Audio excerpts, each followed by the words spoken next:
Ahora vamos a grabar el tema de púrpura trombocitopénica trombótica, no confundir con púrpura trombocitopénica inmune. Vamos a ver, es un diagnóstico diferencial, sin embargo son enfermedades muy diferentes y con otra fisiopatología.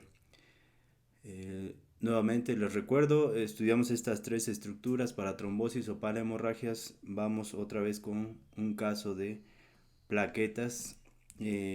Otras de las causas raras de plaquetopenia, estos granulitos rojos me interesan puesto que ahí está contenida una proteína que es el factor de von Willebrand. Dijimos que las plaquetas secretan el factor de von Willebrand, así como la célula endotelial. Entonces, aunque la enfermedad que vamos a ver es una proteína que se llama ADAMS13, pero es la que interactúa con este factor de von Willebrand y lo corta en fragmentos más pequeños de diferentes tamaños, vamos a decir pequeños, medianos y grandes, pero no tan grandes, que es la forma ultra larga del factor de von Willebrand, que ya vimos que esa se encuentra en la lámina basal, ¿no? Este es ya nada más voy a explicar esto. Recuerden que hacia la luz se encuentra en multímeros cortos, estos, y hacia la lámina basal en multímero largo. Esto es lo que llamamos la forma ultra larga del factor de von Willebrand. Si esto estuviera circulando acá, se pegaría con estas plaquetas, ya que, como vimos, tiene el receptor 1B del von Willebrand, ¿no? Y el von Willebrand se une acá a la colágena, así es que esta enfermedad pues trata básicamente de esto. Les vuelvo a recordar la glicoproteína 1B, dijimos que es la unión más fuerte. Esta parte me interesa, esta que estoy señalando justamente, de que es aquí donde está el sitio de unión para esta glicoproteína 1B, aquí donde se está agarrando. Sin embargo, esta de acá, aquí se ve mejor, es el sitio de corte donde va a actuar mi enzima ADAMS13. Aquí estamos en el sitio de una lesión, así es que noten que la célula endotelial está roja y secreta el factor de von Willebrand en su forma multimérica larga, muy larga, hacia la lámina basal. En cambio, hacia la circulación lo secretan en multímeros cortos, y aquí estaba la enzima que los va a cortar. Y dijimos que este se enrolla y protege al factor 8 de la coagulación. También dijimos que no hay que confundir, como en los libros todavía algunos actuales, a esto le llaman factor 8, ¿no? Sin embargo, este es el factor de von Willebrand, que es, en su pasado se llamaba factor asociado al factor 8 de la coagulación. Y en muchas tablas de los factores de la coagulación por eso meten al factor de von Willebrand. Sin embargo, este no es un factor de la coagulación. Pero esto es importante, ya que si yo tengo, como vamos a ver en la enfermedad de von Willebrand más adelante en otro video, es importante, ya que en algunas formas de la enfermedad de von Willebrand, al no tener este circulando, pues voy a tener desprotección del factor 8 y se comporta el paciente como si fuera una hemofilia de tipo A en diferentes grados, ¿no? Ahora vamos a ver el factor de von Willebrand. Esta molécula es la que estábamos viendo acá, pero en su forma monomérica. Esto que señalo es un monómero, y dijimos que estos se juntaban y hacían dímeros, y posteriormente se juntan dímero con dímero. Entonces es lo que vamos a ver. Esto lo veremos a detalle en la enfermedad de von Willebrand. Ahorita nada más voy a explicar una parte que me interesa para esta plática, estas dos flechas. Es decir, este es un monómero y es el factor que se está produciendo apenas en el retículo endoplásmico rugoso, y es ahí donde se une un monómero con otro a través de sus extremos carboxilos. Esto casi no se ve, generalmente es carboxilo con amino, pero en este caso es a través de sus zonas carboxilo.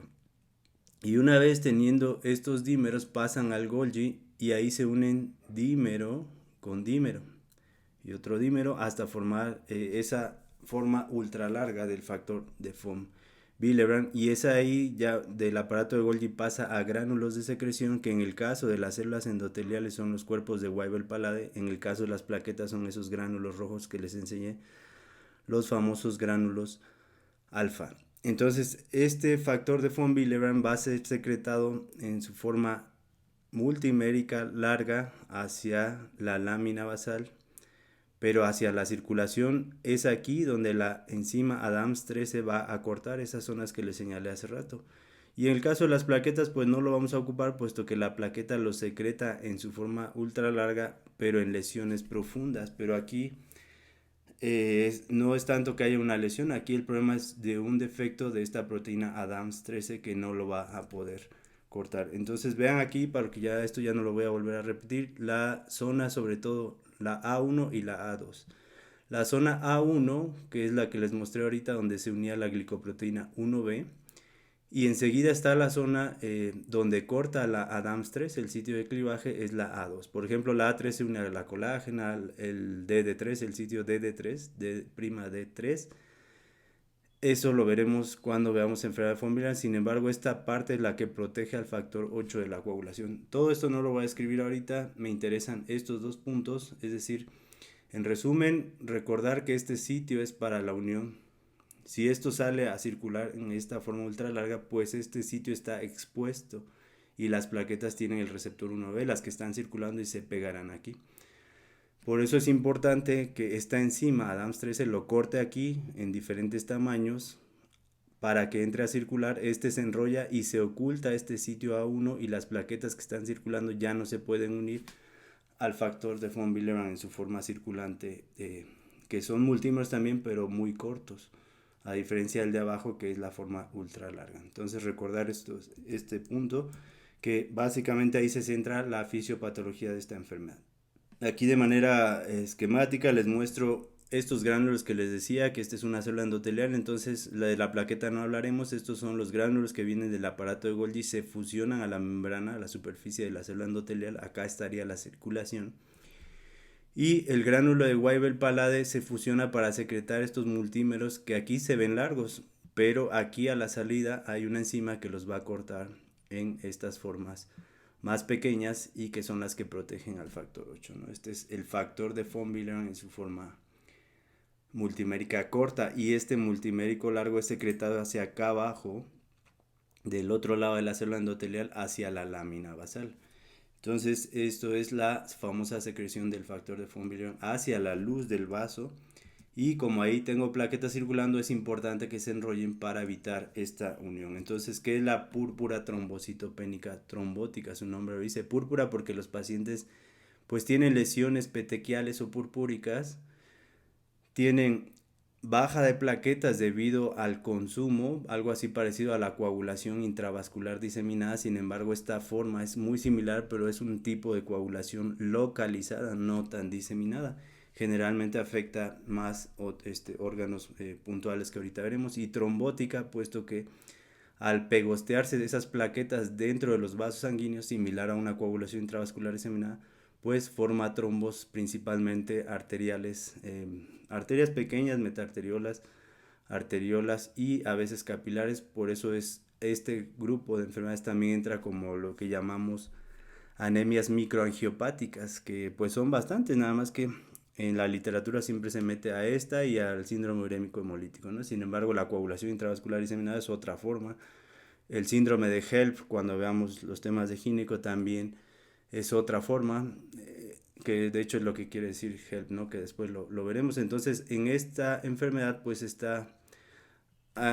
antes, en el siglo pasado, no se conocía, esto es muy reciente, sobre todo en el año 2001 se describió esta proteína y los aminoácidos que la componen, y el gen también un poquito antes, y está localizado en el cromosoma 9 en esta posición. Así es que nuevamente hay mutaciones diferentes, desde que tengo muy poco, casi no tengo nada de proteína, o sí la tengo, pero tiene mutado el sitio de unión para el sitio de corte que les mostré ahorita, etcétera. Entonces, este es el problema en la enfermedad de púrpura trombocitopénica trombótica. Y esto es lo que quiere decir ADAMS13. Vean cómo los nombres no dicen gran cosa, ¿no? Incluso la A, esta A y la otra A, pues vean de dónde los toman, ¿no? Una desintegrina y metaloproteináceas de este tipo de patrones de trombospondina, ¿no? Aquí están las siglas, después lo leen, lo analizan, hacen la traducción y vean cómo pues tomamos letras que no significan nada. Así es que nuevamente saber el nombre está bien, pero hay que entenderlo. Además hay otros tipos de ADAMS, pero en este caso vamos a ver el ADAMS 13. Ahora, eh, pongo esta foto ya que este no es un caso de ellos, sin embargo, es como debutan estos pacientes, así es como, si en síndrome urémico hemolítico principalmente se afecta el riñón, sin embargo, en púrpura trombocitopénica trombótica principalmente se afecta el sistema nervioso central y algunos órganos linfomatopoyéticos como los ganglios linfáticos, por ejemplo, pero ahí no causan tanto problema, el problema está aquí, ya que estos pacientes generalmente son mujeres, después veremos, bueno, generalmente son mujeres, pero sobre todo por la forma adquirida que es autoinmune, ¿no? Y como la vimos en otros videos, pues la mitad de las enfermedades autoinmunes es 9-1 en relación a los hombres, así es que esta es una razón importante, pero son pacientes que tienen síntomas, pues, sobre todo neuropsiquiátricos, debutan con alteraciones en el estado de conciencia, mentales,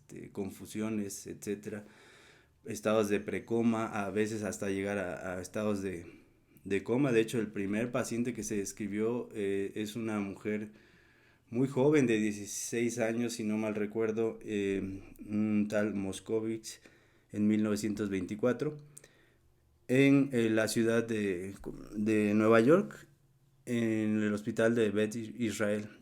Pero ese fue el primer caso, sin embargo este autor no aparece aquí porque posteriormente fueron los que vinieron a describir el síndrome.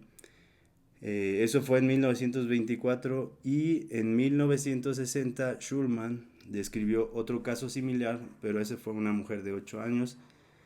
Y vean cómo siguen siendo mujeres y en el 78 fue Opshan, que también fue una mujer como de veintitantos años, 29 años por ahí, con los mismos signos y síntomas que acabo de describir. Ahora, aquí vemos una foto a más detalle, tampoco es un caso de ello, nada más les quiero mostrar, estos son casos en infecciones virales, pero les quiero mostrar los vasos, estos que estamos viendo aquí.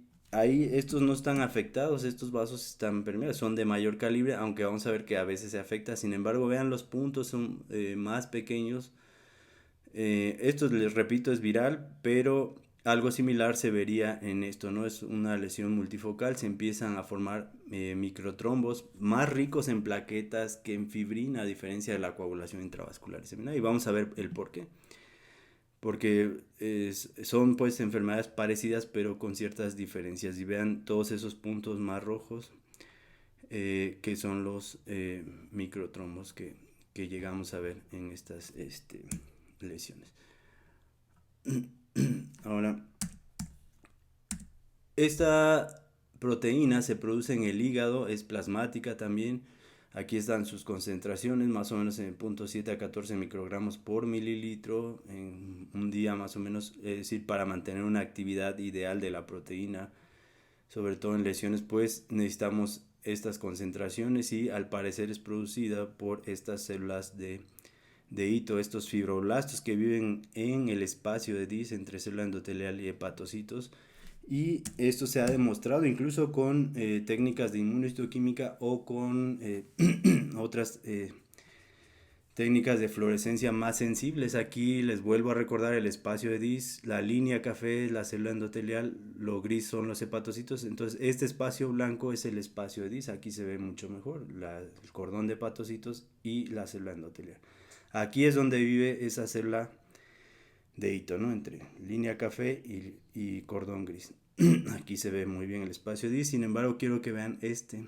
Nunca he podido fotografiar una célula de hito, pero vean aquí parece estar su sombra. Lo café es la célula endotelial, el cordón hepático en gris. Sin embargo aquí hay una sombra, una línea muy delgada que pareciera ser una célula de hito con su núcleo. Sigan el cursor, este sería el núcleo y el citoplasma de la célula de hito, y lo menciono puesto que en los libros de histología pues no se mira esto ni con frecuencia, ni siquiera aparecen, abran cualquier libro de histología y van a ver, ni siquiera se nota el espacio de Dis. Entonces esto es importante ya que en una cirrosis avanzada esta proteína generalmente no se va a afectar, al igual como vimos el factor 8 de la coagulación, estos puntos verdes, dijimos que esas células de hito también lo producen y por eso es que En una cirrosis tengo deficiencia múltiple de factores de la coagulación, excepto el factor 8 de la coagulación. Y vean por qué en el pasado se confunde o todavía sigue confundiendo al factor de von Willebrand, este amarillo, porque protege al factor 8 de la coagulación y algunos le llaman factor asociado al factor 8 y muchos creen que es lo mismo. Y repito, los libros de patología hay un anticuerpo para teñir células endoteliales que es justamente el factor asociado al factor 8. Y piensan los patólogos que la célula endotelial produce el factor 8 de la coagulación y ya vimos que no, esas los produce la célula de hito. Estas son plaquetas, aquí las pusimos en forma activada, sin embargo, para que se entienda, pero estarían circulando en su forma normal. El factor de von Willebrand es cortado aquí a la salida del cuerpo de Weibel-Palade. Este gránulo se fusiona, vienen los multímeros largos, ultra largos, que son cortados aquí por esta enzima como Pacman y forman estos multímeros cortos. Y esta proteína en verde transmembrana es como el asiento del ADAMS13. Así es que ADAMS13 es una proteína circulante, sin embargo tiene un receptor de membrana que es el famoso CD36. Y esto es importante para el tratamiento más adelante que veamos. Entonces, ADAMS13 se va a unir aquí y es la enzima que va a cortar para que este factor de von Willebrand se enrolle, se esconde en esos sitios que les mostré de la zona A1 del factor de von Willebrand para que no se una a la glicoproteína 1B de estas plaquetas. Si no, pasaría como si imitáramos el fenómeno de adhesión, pero circulando, que de hecho es lo que pasa en esta enfermedad. Entonces, ahora imagínense que esta proteína no estuviera. Y aquí estamos tratando de representar la ausencia de ADAMS13, esto como degradación, pero repito, son múltiples mutaciones desde que no tengo poca, etcétera, o no se une bien a la zona de corte. Y estos multímeros ultralargos son secretados tal cual, ultralargos, y en la circulación pues están en esta forma. No se enrollan, no esconden esos sitios, la plaqueta tiene la glicoproteína 1B, que de hecho dijimos es la unión más fuerte de la plaqueta, al subendotelio, pero aquí no se está exponiendo al subendotelio. La endotelial está secretando el von Willebrand en forma multimérica ultra larga, aquí lo dice, y este von Willebrand pues se va a pegostear. Aquí vemos muy bien cómo se pegostea a la superficie de membrana de las plaquetas. Lo anaranjado es el von Willebrand, lo amarillo ya es fibrina. Pero ¿cómo puedo tener fibrina si no se está exponiendo el factor tisular que vimos en la coagulación? Eso ahorita lo explicaremos, por eso dije este es un trombo rico en plaquetas y pobre en fibrina. Lo amarillo es la fibrina, repito, así es que las plaquetas básicamente se pegan unas con otras por agregación entre el factor de von Willebrand. Entonces se empiezan a consumir las plaquetas y por eso decíamos uno de los datos es trombocitopenia y trombótica, porque si se llega a formar fibrina y hacen estos microtrombos que vimos en el sistema nervioso, por ejemplo, o en riñón a veces. Pero ahorita me voy a enfocar, quiero que se queden con la idea que es más daño al sistema nervioso central. Y púrpura, puesto que en otros sitios, que es lo menos importante, el paciente va a presentar hemorragias purpúricas o petequiales. Pero sí me sirve como un dato de descarte. Si yo veo lesiones purpúricas o petequiales, debo de tener en cuenta una de estas enfermedades, sobre todo si es mujer y si es lúpica o lúpico. La mitad de estas enfermedades, no tanto la mitad de las trombocitopenias son muchas veces autoinmunes, pero en este caso vamos a ver otra enfermedad adquirida, que es esta, la adquirida de la forma autoinmune. Y la hereditaria pues es la ausencia o todas estas mutaciones que dijimos en ADAMS13. Y ahorita les voy a dejar un esquema para ilustrar esto mejor. Entonces de su lado izquierdo tienen la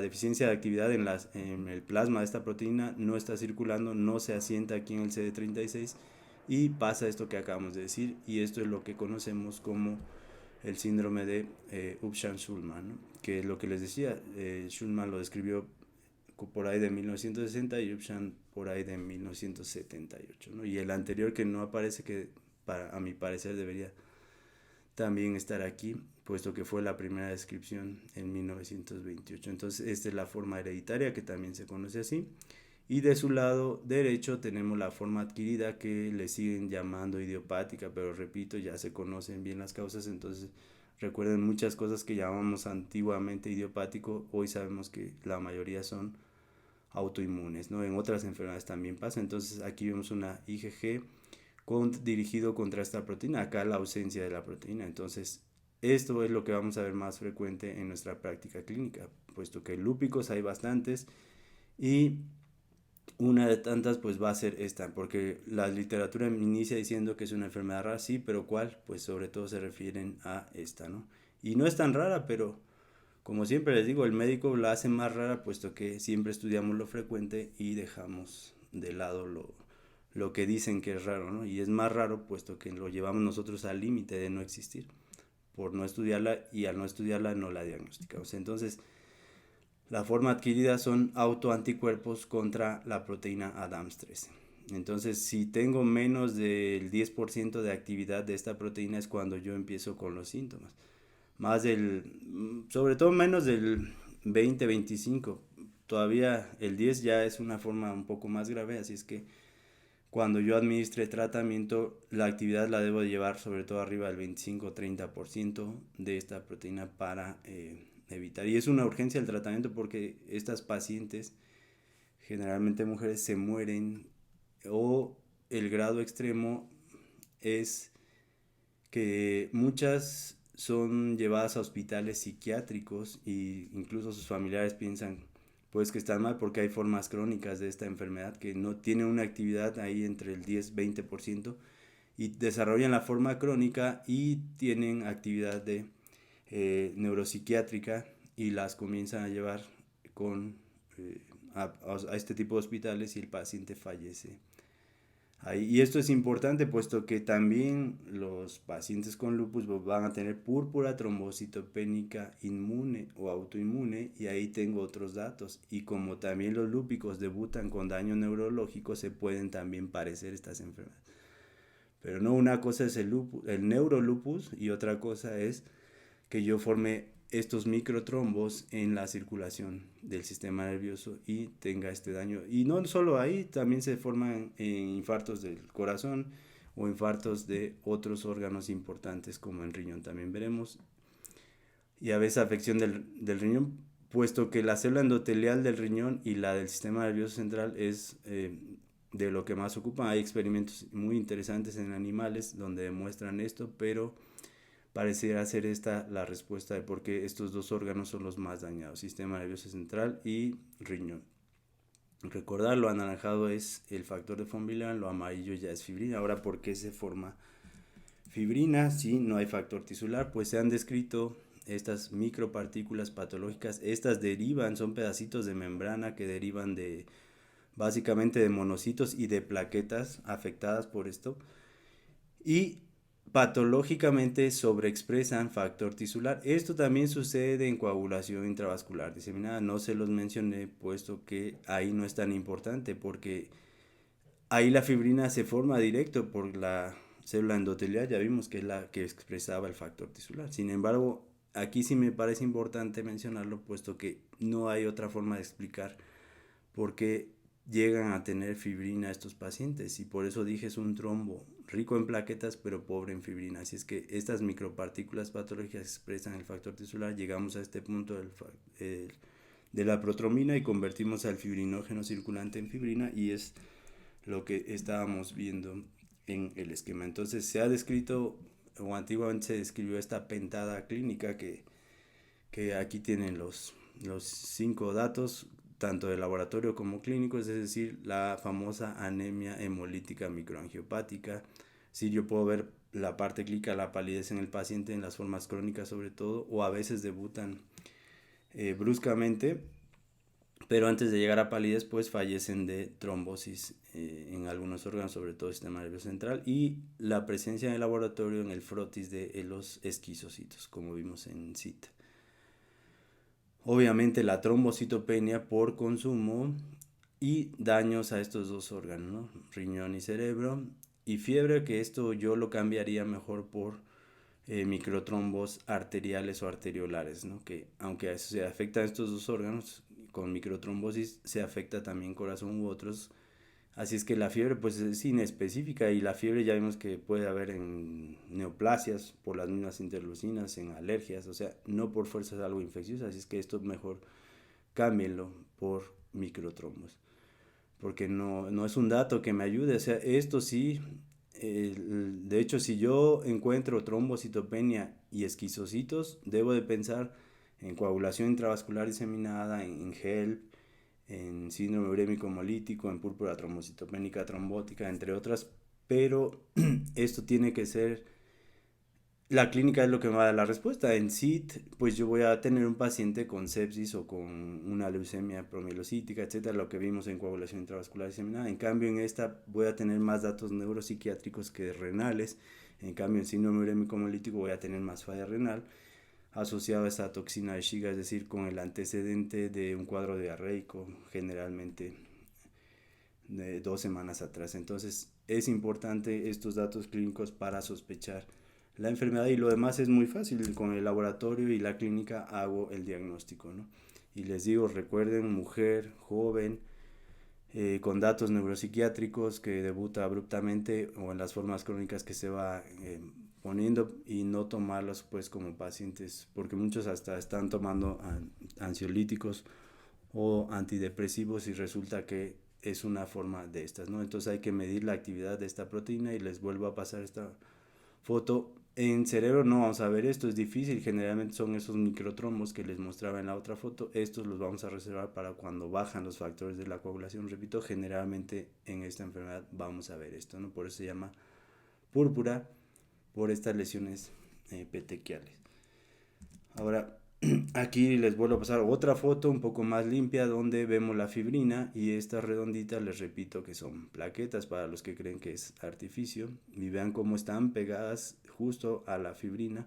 Y por eso les digo, aquí son más plaquetas que fibrina, porque en esta enfermedad se pegostean las plaquetas más bien por el factor de von Willebrand en su forma multimérica ultra larga, que no es cortado por Adams-13, ya sea por la forma adquirida o por la forma hereditaria. Si es la forma hereditaria, obviamente esto va a ser desde la niñez, y si es la adquirida, pues más en mujeres, y todo lo que acabamos de decir. Vuelve a pasar lo mismo, estas mallas de fibrina, sobre todo en el sistema nervioso central o en otros órganos como los ganglios linfáticos o hematopoyéticos en médula ósea, sucede también. Se van a rebanar los eritrocitos, volvemos a ver la formación de esquizocitos. Repito, esta es la forma característica, la más triangular en estas mallas de fibrina, lo que lleva al paciente a anemia, ¿no? Recordar estos dos. Estas formas densas con bordes agudos, recuerden lo que vimos en SIT. Y ahora el tratamiento rápido, nada más pues infundir plasma fresco congelado, puesto que el plasma fresco congelado le va a dar transitoriamente el ADAMS-13 a ese paciente que necesita, porque el tratamiento es una urgencia, puesto que estos pacientes van a fallecer si no administro el plasma fresco congelado, aunado a este intercambio pues de plasmas en el caso de autoinmune para remover autoanticuerpos, reforzar con rituximab en las dosis que ya hemos visto, y en el mismo cuadro en pacientes lúpicos, pues estas mujeres asegurarse que es PTT y no PTI. Y pues en formas, dicen los clínicos, que no responden bien al tratamiento, pues también ha resultado el eculizumab contra proteínas pues del complemento, y de hecho de esa ADAMS-13 tiene mucho que ver con proteínas del complemento. Como vimos, también es una metaloproteinasa, así es que también hay estudios donde se ha visto la sobreexpresión de proteínas del complemento en estas enfermedades, así es que a veces resulta útil el eculizumab. Y en niños, recuerden la terapia génica o el ADAMS-13 recombinante, así es que esto le va a dar transitoriamente el ADAMS-13. Aquí están las dosis y es lo que pasaría, ¿no? Entonces, para plasma fresco congelado, o en un futuro cuando tengamos más esto disponible, pues utilizar el ADAMS-13. Aquí solo tenemos la molécula C36, que decíamos que es el receptor de membrana. Así es que si yo infundo el Adams 13 pues va a venir y se va a pegar aquí, y esto va a mejorar el cuadro clínico si lo utilizamos a tiempo. Y recuerden lo importante, los datos principales y sobre todo la lógica que vimos, puesto que en los libros de interna o estos de urgencias se pone un cuadrito donde se mencionan los datos principales. Uno no sabe si están hablando de la hereditaria, de la adquirida. Ponen que la mitad tiene fiebre, la otra parte no lo tiene, como si fuera un dato. Yo no me imagino al clínico analizando a un paciente en base a este cuadro, pero bueno, así es como últimamente hemos hecho la medicina. Entonces recordar, aunque los datos de laboratorio y clínicos o en la literatura estas enfermedades se les mete como grupo en las llamadas anemias hemolíticas microangiopáticas, pues hay otros datos. Y sí se parecen en eso, en la trombocitopenia por consumo, en la presencia de esquizocitos, y la fiebre pues no me dice nada, repito, pero lo que me da la diferencia entre todas estas pues es la clínica, ¿no? En coagulación intravascular y seminaria ya vimos que generalmente va a ser sepsis, cáncer, lo que vimos. En síndrome urémico hemolítico se instala bruscamente la falla renal. En esta enfermedad PTT pues es más daño al sistema nervioso. No tengo el antecedente como en síndrome urémico hemolítico de la toxina de Shiga, aunque vamos a ver que pueden cruzarse, por esto que les decía de que es rico. Estas células endoteliales pues ocupan más la del cerebro como la del riñón. En gel pues tengo otros datos, ahí también la clínica es súper obvia, ¿no? La mujer tiene un bicho adentro llamado feto, que es de hecho parte del tratamiento, interrumpir el embarazo lo más pronto posible para evitar esto, ¿no? Entonces, son enfermedades parecidas en la parte clínica, pero diferentes en cómo se inicia cada una.